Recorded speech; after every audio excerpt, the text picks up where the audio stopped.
The Crusades have finally taken off. Yes, they have! Pope Urban II delivered a very empowering speech to begin this holy war, telling all Christians to go and capture the holy city of Jerusalem, which is currently in the hands of the Muslims. They've been journeying from Western Europe through Italy, Eastern Europe, and Turkey since 2 years ago in 1095, when this all began. However, the Pope neglected to mention that the crusade is for the purpose of regaining Jerusalem solely from the Muslims, so many Jews have been dying on the way. We're fortunate to have an on-site reporter, Tamar, here in Constantinople, Turkey, where the Crusaders have gathered to plan how to get Jerusalem and capture it. Tamar? Thank you, Noah. Well, here I am in Constantinople with the Crusaders. You can tell them by the red crosses they are wearing. Here, I have Richard of France with us to share some details about his daring journey. Hi, Tamar. Hello. Now, Richard, has this been an easy journey? Not at all. These Crusaders have been dying of disease, heat stroke, fatigue. It's horrible. Tell us then, Richard, what is the incentive to join the Crusaders? Well, the Pope, blessed be he, has promised all the Crusaders that if for some reason we die on the way, then Jesus will surely pardon us of all our sins. Now, how are the Crusaders organized? Well, there are 4 proper armies, but there are many smaller, informal ones. And is there someone in charge? Yes. Well, Bishop Anabar was appointed to be in charge by the Pope, but he was immediately willing to relegate his authority to the others, so there's no true leader. Interesting. Well, good luck on your journeys. Thank you for your time. Of course. Thank you for your best wishes.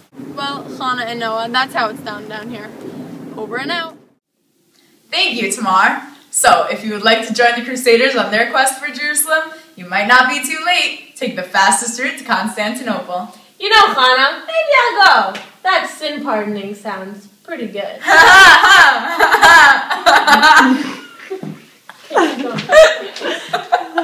Well, that's all for now. We'll see you next time on Medieval Mondays. Attention to all knights and farmers that use horses. We have studied this new horse cleaning product, Spotless Horse Edition, and discovered that it makes the horse's hair fall out, and in some cases it could weaken the horse so that it cannot do its work properly.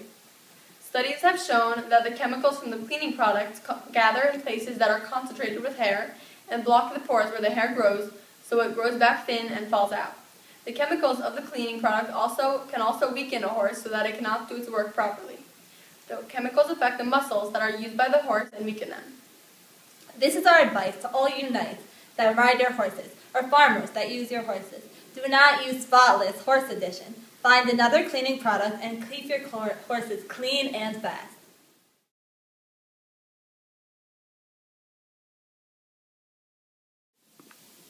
Hi, my name is Isabella, and I am a faithful user in Chosen Lady Dark Spot Corrector. I used to go around with dark spots, and I felt no knight would ever want me as his chosen lady. I was embarrassed. I went around, I wasn't smiling. I had no confidence in myself. And then I found this, and I used it in one night. My dark spots were gone. Now I feel like I can be a true Chosen Lady Dark Spot Corrector for your chosen lady today to make her as beautiful as she can be and remove all her dark spots for only 6 copper coins today. My chosen lady uses Chosen Lady Dark Spot Corrector, and it's always making her beautiful.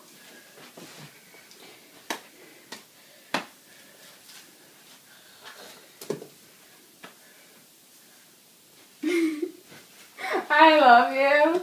Sure you do. And if you're one of our lucky winners, you can get a bottle of Spotless Horse Edition for free to make your horse as beautiful as your chosen lady. In the meantime, we have new information concerning what is now being called the Great Famine. Yes, Hannah. As we've seen for the past few years, even though the summer months have arrived, weather is still mostly heavy rain. Unfortunately, it's now being seen that the price of food is quickly rising for the peasants and nobles alike. Luckily, the nobles have a reserve food supply to help us through these tough times. Yes, Hannah, and we should all pray that these rains will soon come to an end, and we should all continue to hope for our safety and well-being, and our Pope will help us through this very, very tough time. Here we have with us Tamar, with Lord Crew from France, to discuss the effects of the famine and his manner and how long he believes this famine shall last. Thank you, Hannah and Noah. Hello, I am Tamar. We are thankful to have Lord Crew with us today. Thank you for joining us. How has this famine been affecting you and your manner? Thank you for having me, Tamar. Well, as you said before, I do have a reserve food supply, but we're all hoping that we won't have to use it. I think the main issue is starvation and the fear everyone has from the Great Famine. Every passing day that it rains instills a fear in all who are at the manor. Some believe that we will never have a sufficient harvest again. And do you, sir, believe that we will never have another sufficient harvest? I personally think that the famine will soon end, but its consequences will last much longer than the actual famine itself. Very interesting. And how is the famine affecting peasants at your manor? Actually, it's the peasants who are being affected the most. Many have been dying from starvation and even from disease. It's very hard for them. Even the cattle have been dying from disease and lack of food. We have heard that many people are slaughtering their own animals and cattle in order to get food. Have you been doing this too? Yes, we have been. We're using all the food we can find and hope we won't have to use our reserve food supply, rather that the famine will soon end. Last question. How has the Pope been helping you through these harsh times? As for the Pope's instructions, we have been praying constantly. The Pope is really a symbol of hope during these dark times, and he is vital for our survival. That is all the time we have for today. Thank you. Back to you in the studio. Welcome back to Medieval Mondays. I'm Tamar. And I'm Shauna. And we're here to discuss the newest and latest technology. The printing press. What can be more exciting? I don't know, Shauna. I really don't. Anyhow, we really owe all our thanks and appreciation to Johannes Gutenberg for the very first movable type mechanical printer. Who is Johannes Gutenberg? I don't think I've heard of him before. He's a goldsmith from Mainz, Germany, that created this printing press by combining two already existing technologies and therefore making it his own. Oh, you're right. His newly invented hand mold made the rapid creation of metal movable type in large quantities possible.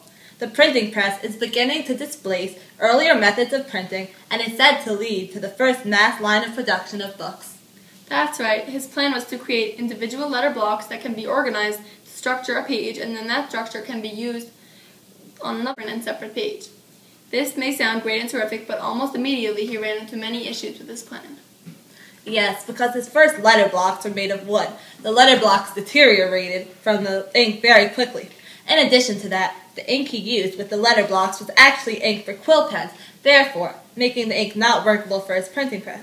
After that, Johannes tried different methods to aim to perfect the innovation. He tried lead letter block, but they were too soft. He tried an iron metal, but that was too hard. So he finally decided on melting a combination of different metals to form each letter block made by Johannes himself. Now he solved the deteriorating wood letter block, but what about the ink problem? Well, regarding the issue of the ink, he tried to make paints from lampblack and linseed oil, which in the end brought him closer to success to find the perfect ink. But he couldn't do it alone, so he recruited some partners to help him out a little. And the rest is...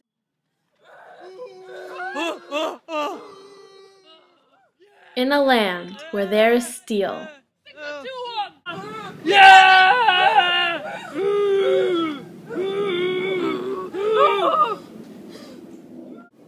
there is yet hope for silk.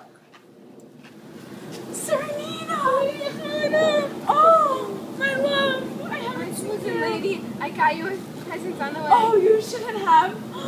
Sapphires! Steel and silk jewelers. Steel and silk jewelers! Oh, you shouldn't have. But I did. Oh, Nina. Oh, Hannah. Steel and silk jewelers. Steel and silk begin with S.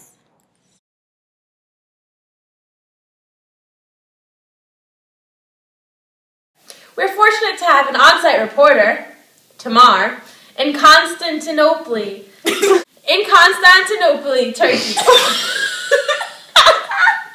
We're fortunate to have an on-site reporter, Tamar, in Constantinople, Turkey, where the Crusaders have gathered. What was wrong that time? Hi. We are freezing. I have here Richard of France, who is willing to share with us.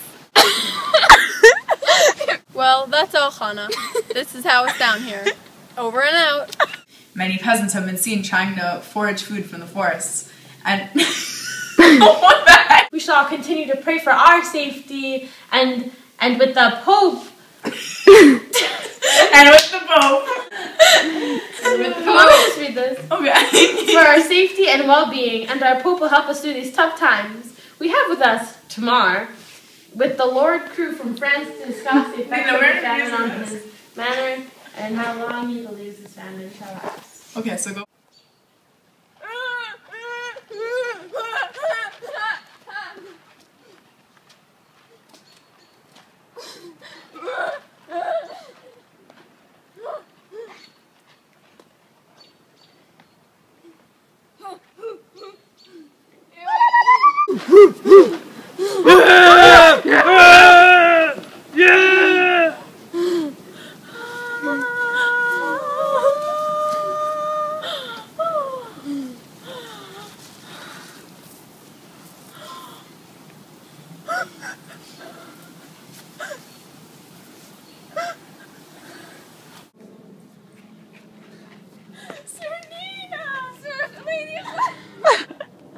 We'll just redo that part. I mean, are you? Yeah, no, well, I just started, but it's okay, we'll cut this part out. Okay. Should I start? Yeah, go. My name is Isabella, and I'm a Faithful user. faithful- okay. Okay.